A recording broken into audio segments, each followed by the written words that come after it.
The Coyotes are back in action tonight as they face the Winnipeg Jets, hosting them for the first time since the year 2020.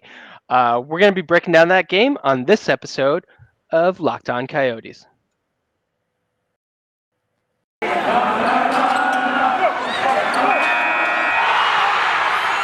You're Locked On Coyotes, your daily podcast on the Arizona Coyotes, part of the Locked On Podcast Network, your team every day.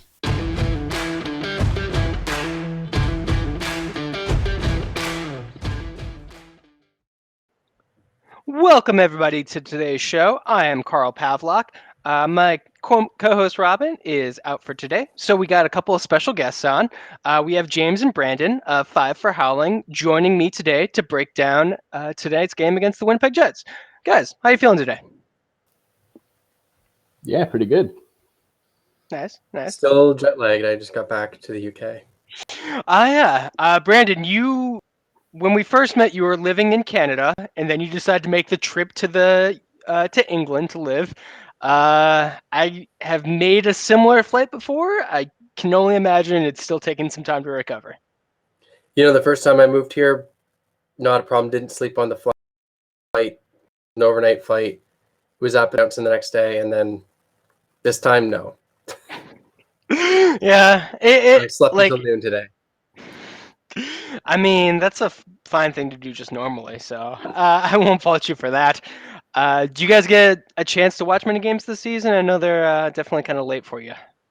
It's been a bit tough. Just some weekend afternoon games or... Yeah. I mean... Yeah, I got to see a few when I was back in Canada, but that was, few and far between. Gotcha. I mean, honestly... Yeah. You guys have not been missing much at all. It has been a rough season. There's been kind of a surprising few events. I honestly think the Coyotes have been playing pretty interesting lately. Have you gotten a chance to watch either of the last two games, either the Sharks or the Ducks, or seen the highlights? Because, boy, there was plenty of highlights. Well, I saw the highlights of the Sharks game for sure. I mean, I hope people that are interested in betting were betting the over on that one. Yeah, definitely. I think I expected that one to be a low-scoring affair. Ended up being, what, an 8-7 shootout loss? Who predicts that? What about you, Brandon? You seen any of the recent games? I was going to say, I want to take this opportunity to gripe about the Canadian media.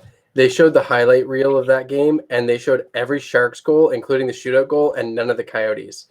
So I had to, scrounge them up myself just to see, how the score kept getting tied again, because Sportsnet didn't seem to think that mattered. I mean, when there's 15 goals, you really do have to kind of cut a couple because that's just a lot of space. But that is quite a bit to not show any Coyotes goals. I didn't realize that. I didn't know that the San Jose Sharks were apparently Canada's team this year. But clearly, if they're showing the highlights, then yeah, San Jose, Canada's team. Last year they were Arizona's team. They were the Scottsdale Sharks. This year they're Canada's. Who knew? They must be still bitter Lesser about of two evils, I guess. Yeah. Did either of you get a chance to watch the last Coyotes game against the Jets? The 1-0 victory, Karel Vejmelka in net. Quite a thing to see. Definitely probably not something that would show up on a lot of highlight reels, though. That's 2 years ago, Carl. That's a tough question.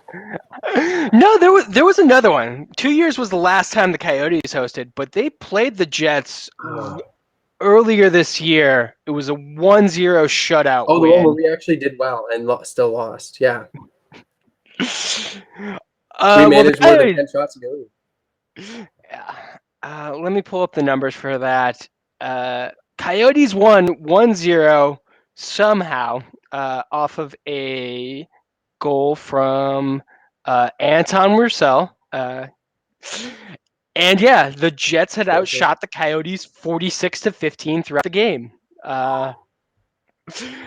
Just you guys have watched a bit of NHL. Do you think that we're going to see more of the same again? Let's start with you, Brandon. Do I think the Coyotes pull that off again? No, absolutely not.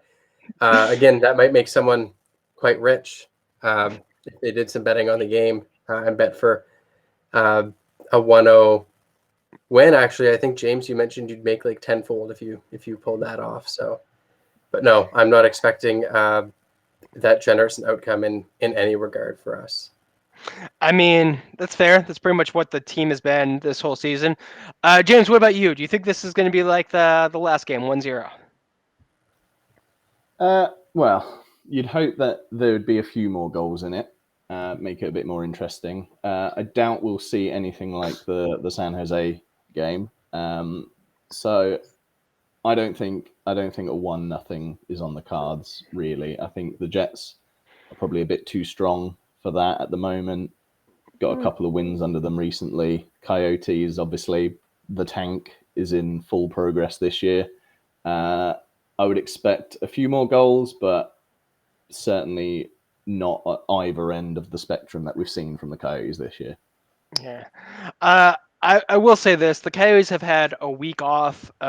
We saw in the last game where they had a week off, they were quite rusty, gave up quite a few. The Jets have not had that same kind of issue with game time. They were able to play last Sunday against the Vegas Golden Knights. They have dealt with plenty of COVID issues, so their schedule has also been quite messed up.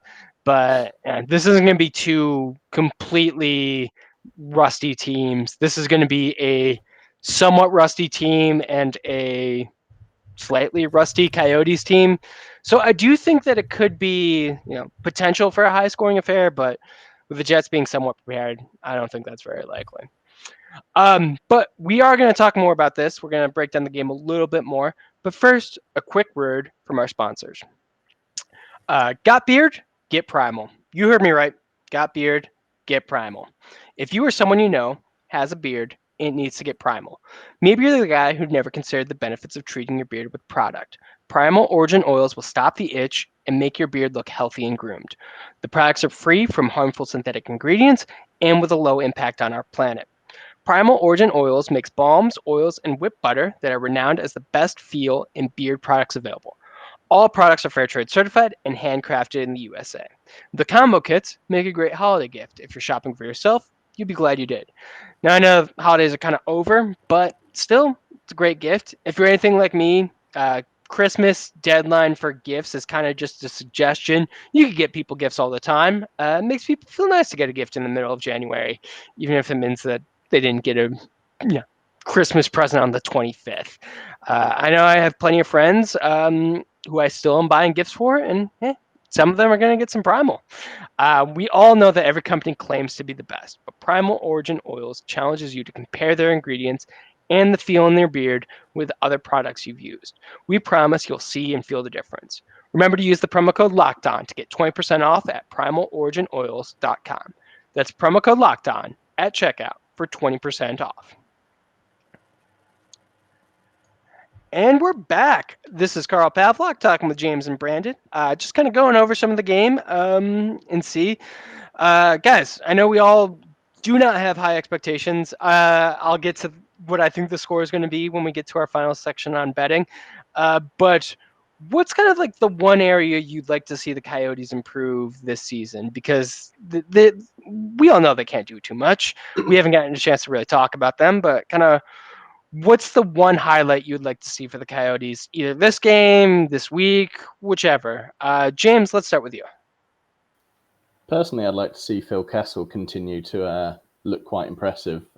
6 points in his last 2 games. That's really good. Yeah. And we all know that Kessel is more than likely going to be shifted at the deadline.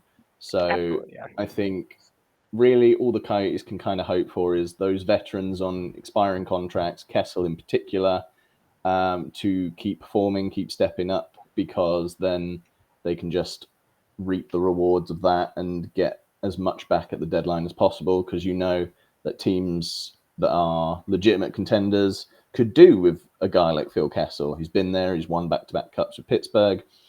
always puts up good points, apart from that first year, obviously, in Arizona. Sure.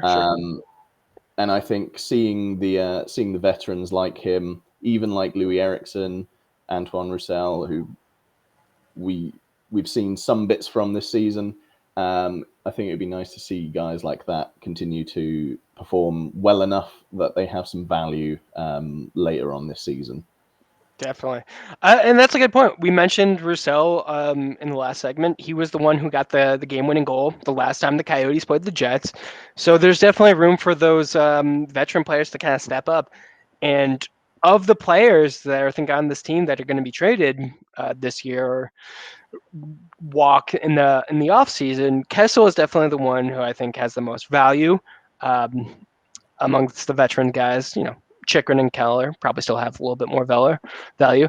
But he's also one who's kind of taken up and he's playing the system well, which is a bit of a surprise for me because I didn't know how well he would take Tocchet leaving. There was always talk about, he wanted to be there for Tocchet, and now Tocchet's not here, but he's still keeping his game up. Brandon, what about you? What kind of things, where are you hoping to see the Coyotes improve? Well, I mean, you'd love to say I'd love to see them start scoring goals, but to have that happen with this roster. So I think something they could focus a little bit more on is something that, they've done a bit better of a job at over the years, even with their lack of scoring, and that's their penalty kill. It's slipped considerably this year, and we're actually facing off against one of the few teams that has a worse penalty kill than us by, 1/10 of a percentage point. But a 71% penalty kill, when you're a team that can't score a lot of goals and who is suddenly taking a lot of penalties, I mean, is it good for the Coyotes? Sure, because it loses us games. But at the same time, you need some of those guys to start learning some defensive responsibility. Guys like Fisher and Krause, who they've been utilizing on the penalty kill in years past and in this year, they need to be able to step it up, especially with the loss of guys like Richardson, Grabner, and Jomerson on the back end. People need to step it up. Yeah, definitely.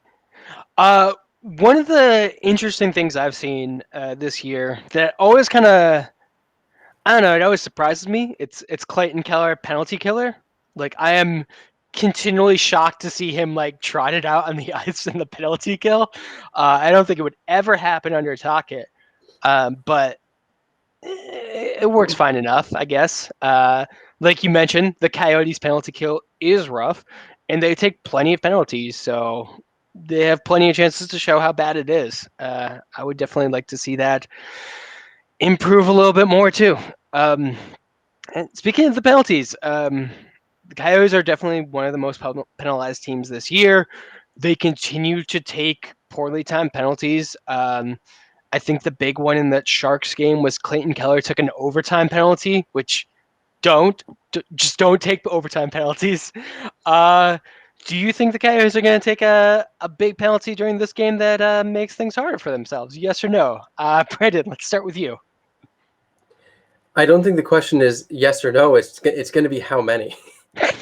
I'm going to anticipate they're probably going to take at least 2 penalties that is really going to cost them big. Either they're going to score a goal and then take a penalty and lose that momentum, or they're going to give up a goal, take a pretty bad penalty, and then put themselves in a real tough spot. So that would be my projection is at least 2. Yeah, and I would agree with that assessment. We do see the Coyotes take a lot of poorly timed penalties. The one area I would throw in there too is in the first 5 minutes or last 5 minutes of a period, because those also come up quite often.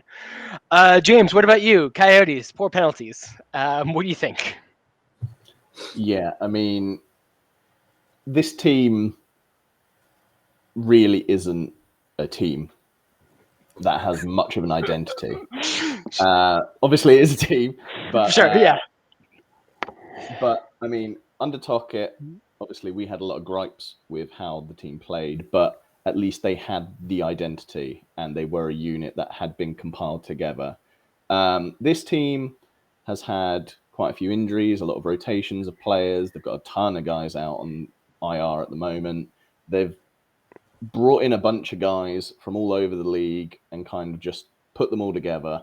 So I think it's expected everything that we've been seeing so far, harking back to the penalty kill situation, it's obvious that they're not going to be that great anymore because they've lost like key contributors on that aspect. You know, Chalmerson's gone, Goligoski's gone, even Demers, Kemper's not in net, Ranter's not the backup. Like, this team isn't the team that it was. The transition is so clear. The fact that the Montreal Canadiens are so desperate to do almost as bad as the Coyotes is quite a shock in reality when you look at this team. And so penalties being given away is no surprise. And I think we're bound to see, like Brandon said, at least a couple of pretty bad ones almost every game. That's just the way things are as this team tries to figure out what it is in the short time that they'll be together. Yeah. So you're saying Misfits is not a proper identity for a team? Sadly Cast not. off. I mean, they are definitely misfits. They're the island of misfit toys as an NHL team. Just a bunch of people who have come from anywhere. I think if they were more of a homegrown misfit, I would think that's a bit more. But when you got like 3 guys from Vancouver, where did Liam Gostisbehere, where did Liam O'Brien play last season? And then a bunch of guys from the Poor Tucson O'Brien. Roadrunners. I'm sorry, what'd you say? Oh, I just said poor Liam O'Brien. No one knows where he played. He has definitely made a name for himself as the Coyotes' go-to face puncher. Colorado Avalanche. So he's with the Avalanche. A couple of Avalanche guys in there. Maybe if Timmins was still playing and didn't have that knee injury, there'd be more of an Avalanche, thing. But yeah, you guys are right. This team doesn't have chemistry. It doesn't necessarily have. I don't know. I struggle to say whether or not they have an identity because I do think they're a tougher team to play against, and that's kind of an identity, at least according to the internet. It's an identity that they're willing to have a guy who can go out there and punch faces. But yeah, they're gonna take penalties. I think if this is anything like the last game that we saw after quite a long time, they're gonna take quite a few penalties. But we got. Oh no, go ahead. Yeah, I was thinking back to was it time's kind of flying. Martin Hansel retired this offseason, correct? Even though he hadn't played for quite some time. Let me confirm regardless, that. Whenever it was that poor Martin Hansel retired, they had an interview from Dave Tippett about his time here with the Coyotes and about the fact that basically there were no better centers than him on the team. So he was forced to take on a role and responsibility that was, way above realistically where he should be, right? He was not a first-line offensive center. He wasn't really a top defensive center. But we were basically playing him like he was Patrice Bergeron. And, Tippett noted that meant he made a lot of mistakes and a lot of people griped on him, but it wasn't because he wasn't a good player. He was essentially put in a position that he was in over his head, but he was doing his best. And I think that's one of the reasons why we're seeing so many penalties by the Coyotes and, some stupid penalties from Keller. I mean, by and large, I hate saying this, he's probably one of the best players on the team. Yeah. And, if he keeps putting that upon himself, he's going to make stupid plays because he's not good enough to compensate for just a very deliberately lackluster team. Yeah. And I think we're kind of seeing that a lot with Jacob Chychrun this year too, he's a good defenseman, but he is maybe not ready to be the number one defenseman yet. I think he probably would have benefited from another year of just having Oliver Ekman-Larsson above him on the sheet because OEL got the big minutes. Chychrun was able to kind of coast through on that second pairing and just rack up offense. It's a lot of what we're seeing Shane Gostisbehere do now, and I think Chychrun will probably be able to adjust to that. But to go to what you're saying, it takes time, and he's still a young guy. So yeah, we're really seeing players kind of play up, and just it's it's rough to watch because they take stupid mistakes. They're not able to do everything that they need to, but you can tell that they're trying hard. And then just to confirm for anyone who's listening, Martin Hansel retired October 26, 2020. So Oh. it was a weird time. So I think everything in that year just kind of gets lumped together as this past year. But good stuff. We have one more segment coming up. We're going to talk a little bit more about kind of the betting action for this one. But first, another quick word from our sponsors. And we're back with the Locked On Coyotes podcast. This is Carl Pavlak. Again, Robin Liano, she's out for the day. So got a couple of guests on here, James and Brandon. Now, we're going to talk about bets because it's what we do for every preview. We were actually talking about this before the show started. Both James and Brandon are in England, and they do very different betting, just in terms of the odds. So we're just going to keep this one a little bit general. The Jets they're the likely winners on this one, and Bet Online agrees. Bet Online is our betting sponsor. They have the Jets as the 1.5 favorite, with a plus 115. Coyotes are minus 135. Over under is at 5.5, with the over going minus 116, under 105 or plus 105. I think this one is going to be another high-scoring affair, but I don't think the Coyotes are necessarily going to be able to pull out another one. I think that they did a good job of keeping up with the Sharks and the Ducks, but I don't think that's going to continue. I think it's going to go over. I think the Jets are going to win this one 4-2. James, let's start with you. What do you think about this game? What are you kind of guessing the outcome is going to be? Yeah, I could see it going around that sort of 4-2, maybe even like a 5-3 sort of situation. It really depends on how whoever in net plays for either team. Hellebuck is a Vezina winning goalie. You know, he could stop everything the Coyotes throw at them. Equally, the Coyotes have, Vizmelka and Wedgwood.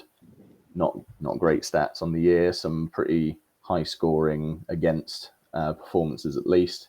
So I could certainly see it being in the range of 6-7 goals scored overall.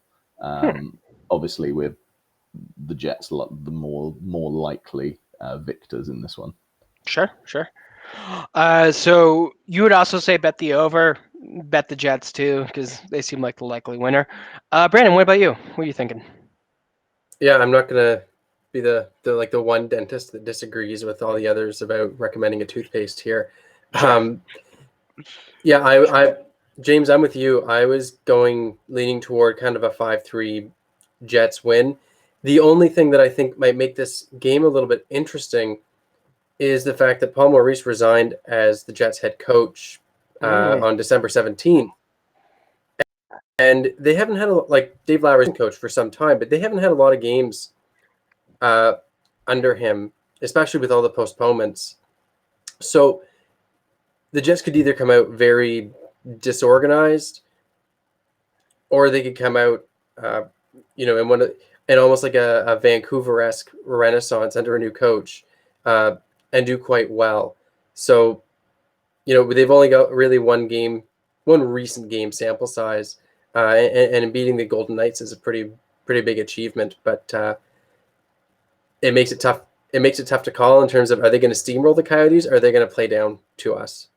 But I'll still say 5-3 Jets. Brandon, that's a great point. Shot totals might be a bit harder to pick. Yeah, definitely. The Jets having a new head coach is definitely an important aspect of this. It changes it a lot from the last game. And like you said, we don't really have too big of a recent sample size for either of these two teams, because they have both dealt with some pretty massive COVID postponements.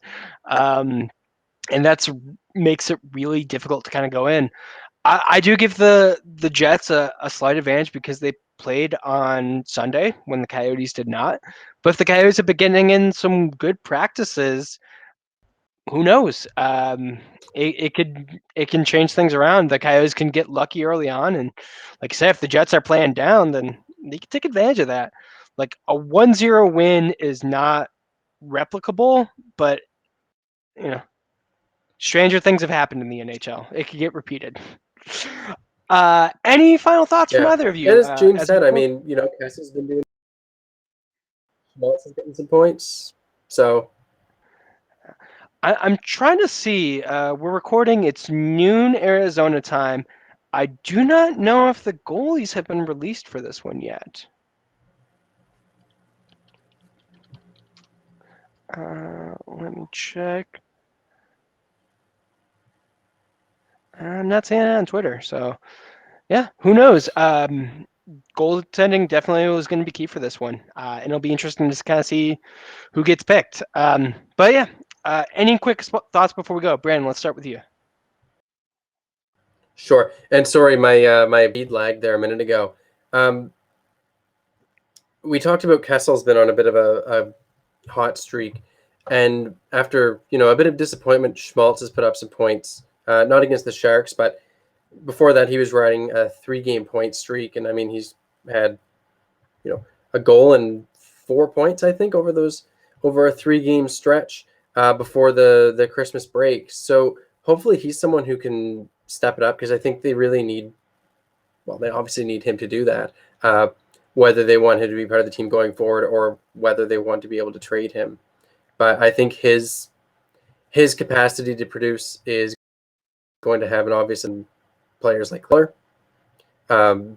So I would like at least, hope continuing some of his stronger play, especially with all the injuries we've had.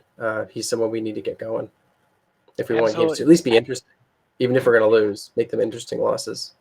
Oh yeah, definitely. Like I would love to see another multi-point night from Kessel. And it's great to see him getting assists. As like a traditional goal scorer, he seems to be kind of fitting well into a role. So I hope that continues. James, any quick last thoughts? Just to add a thing on the Kessel, in his last 10 games, he has 11 points, 9 of which have been assists. So he is really stepping up on the playmaking side of things. 7 points in the last 5 games. Yeah, I agree with Brandon. This team has really nothing to play for this year.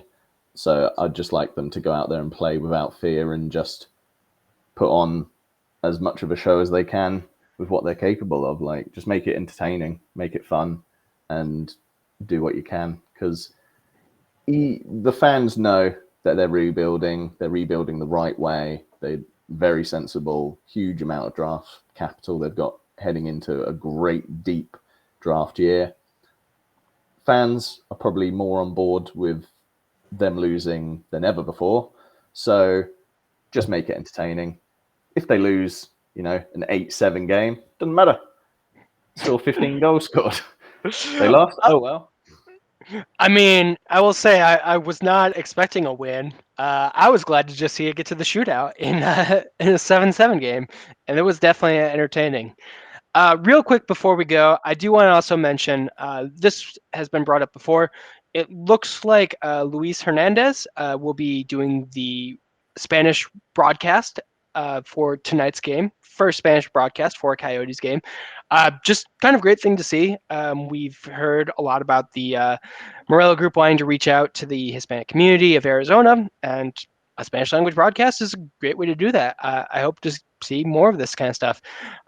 Not something that I'm going to be listening to because I took 1 year of Spanish and pretty much failed it. So it's not for me, but glad it's for other people. Wrapping up, James, where can people find you online?